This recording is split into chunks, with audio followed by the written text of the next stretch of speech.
व्यवस्थाओं को लेकर, तो ये तो सरकार इसके लिए जवाबदेही है। हम तो विपक्ष के लोग हैं, हम तो जवाब नहीं दे सकते, हम ना ही व्यवस्था को ठीक कर सकते हैं, क्योंकि हमारे हाथों में, तो जिनके हाथों में है, मैं समझती हूँ इन्हीं की जिम्मेदारी है, उन्हीं की रिस्पॉन्सिबिलिटी है कि जिस तरह सुनने में आया 300 किलोमीटर का जो जाम लगा हुआ है, ये बहुत ही दुर्भाग्यपूर्ण है। और ये पता होते हुए भी जब यह कुंभ होने जा रहा है और इस तरह की जो व्यवस्था देखने को मिल रही है, ये सरकार की कहीं ना कहीं नाकामी को दर्शाता है। आप लोग लगातार यह भी कह रहे हैं कि जो वादा आपने दिल्ली में किया है, क्या उसी तरह के वादे और वहाँ फुलफिल करेंगे उत्तर प्रदेश में, क्योंकि इस बार उत्तर प्रदेश की राह आसान नहीं है। नहीं, आसान तो रहा है, ये तो इसमें कोई दो राय नहीं है कि आप कह रहे हैं कि आसान नहीं है, आसान रहा है। Thank you. नहीं, लेकिन वादे को लेकर जो आपने कहा है कि समाजवादी पार्टी ने कहा है कि जो भाजपा ने दिल्ली में वादा किया है, क्या वो वादा उत्तर प्रदेश में पूरा? जहां 10 साल पूरे होने जा रहे हैं उत्तर प्रदेश की सरकार को भी, जब अगला चुनाव आएगा, तो कहीं ना कहीं जो आज हम लोग जो ग्रोथ भी देख रहे हैं, वो जॉबलेस ग्रोथ देख रहे हैं कहीं ना कहीं। और जिस तरह से युवाओं की हालत है पूरे प्रदेश में, जिस तरह से स्वास्थ्य का बजट कम किया गया है, कहीं ना कहीं शिक्षा का बजट कम किया गया है, और पूरी तरह से जो बेसिक जो ये सुविधाएं जो सरकार की जिम्मेदारी है देनी चाहिए, तो कहीं ना कहीं इसमें भारी कमी आ रही है। और यह लोग पहचान रहे हैं, समझ रहे हैं। और जो महंगाई है आज, जो पूरी परिस्थितियां हैं, और जिस तरह पूरी इकोनॉमी कहीं ना कहीं आज गिरावट का हमको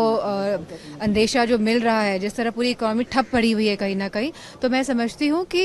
लोग जागरूक हैं, जानते हैं, समझते हैं। डिम्पल जी, कुंभ में जो अव्यवस्था जो आप लोग सवाल उठा रहे हैं है कि कौन सनातन का सम्मान कर रहा है और कौन अपमान कर रहा है, लेकिन उनका ये कहना है कि जहाँ पर जो है जो लोग झूठ बोलते हैं और जिस तरह पूरे देश के सामने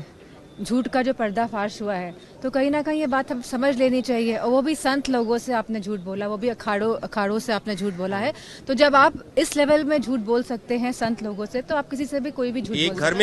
में भी अगर 40 लोग आ जाएं तो वहाँ पर हंगामा हो जाता है। तो यहाँ तो जो 40 करोड़ से ज्यादा लोगों ने स्नान किया। बात ये नहीं है, बात है कि हजारों करोड़ रुपए खर्च हुआ है कुंभ की व्यवस्थाओं को लेकर। और जहां सरकार ने जिम्मेदारी ली थी कि हम 100 करोड़ की व्यवस्था कर देंगे, और जहां मुझे लगता है लगभग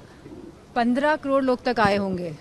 15 से 20। और जहां, और ऐसा भी नहीं है कि पूरे 15 करोड़ एक साथ एक जगह पहुंचे हैं, लोग आ रहे हैं, जा रहे हैं, लेकिन जिस तरह की व्यवस्थाएं देखने को मिल रही हैं, ये बहुत ही दुर्भाग्यपूर्ण है व्यवस्थाओं को लेकर। तो ये तो सरकार इसके लिए जवाबदेही है। हम तो विपक्ष के लोग हैं, हम तो जवाब नहीं दे सकते, हम ना ही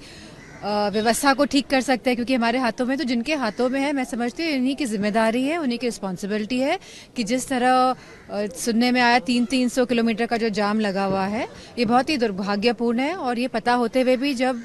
यह कुंभ होने जा रहा है और इस तरह की जो व्यवस्था देखने को मिल रही है, ये सरकार की कहीं ना कहीं नाकामी को दर्शाता है। आप लोग लगातार यह भी कह रहे हैं कि जो वादा आपने दिल्ली में किया है, क्या उसी तरह के वादे और वहाँ फुलफिल करेंगे उत्तर प्रदेश में, क्योंकि इस बार उत्तर प्रदेश की राह आसान नहीं है।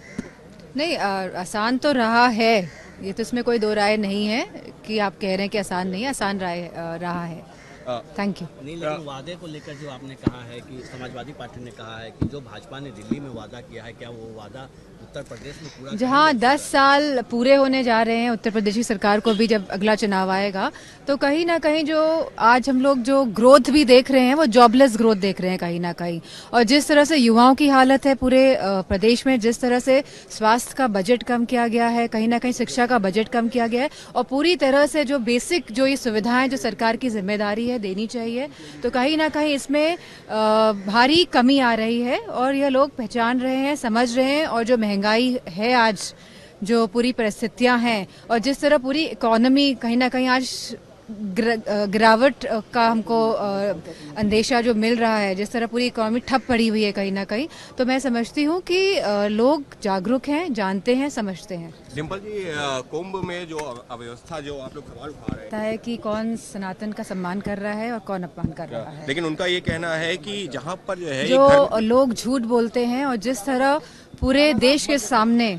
झूठ का जो पर्दाफाश हुआ है, तो कहीं ना कहीं ये बात हम समझ लेनी चाहिए। और वो भी संत लोगों से आपने झूठ बोला, वो भी अखाड़ों से आपने झूठ बोला है। तो जब आप इस लेवल में झूठ बोल सकते हैं संत लोगों से, तो आप किसी से भी कोई भी झूठ एक घर में भी अगर 40 लोग आ जाएं तो वहाँ पर हंगामा हो जाता है। तो यहाँ तो जो 40 करोड़ से ज्यादा लोगों ने स्नान किया। बात ये नहीं है, बात है कि हजारों करोड़ रुपए खर्च हुआ है कुंभ की व्यवस्थाओं को लेकर, और जहां सरकार ने जिम्मेदारी ली थी कि हम 100 करोड़ की व्यवस्था कर देंगे, और जहां मुझे लगता है लगभग